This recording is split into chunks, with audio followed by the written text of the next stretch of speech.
আপনি কি জানেন এই ছোট্ট দেশটি একসময় ব্রাজিল এবং আর্জেন্টিনা দুই দেশকেই আক্রমণ করেছিল?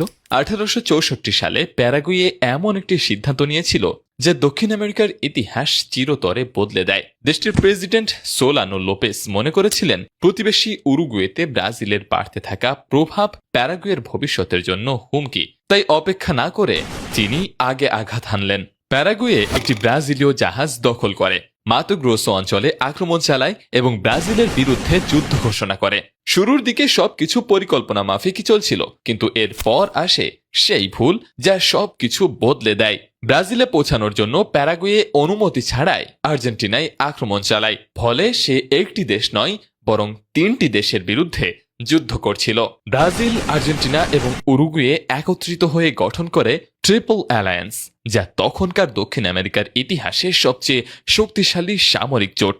গুরুত্বপূর্ণ রিয়াচুয়েলোর নৌযুদ্ধে পরাজয়ের পর প্যারাগুয়ে তার নদীপথের নিয়ন্ত্রণ হারায়। ফলে রসদ ও সেনা সহায়তা কার্যত বন্ধ হয়ে যায়। এরপর একের পর এক তাদের দুর্গ পতন হতে থাকে।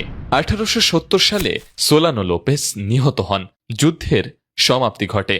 প্যারাগুয়ে তার জনসংখ্যার বিশাল অংশ হারায়। ব্রাজিল ও আর্জেন্টিনার কাছে ভূখণ্ড ছেড়ে দিতে বাধ্য হয় এবং দেশটি ধ্বংসস্তূপে পরিণত হয়।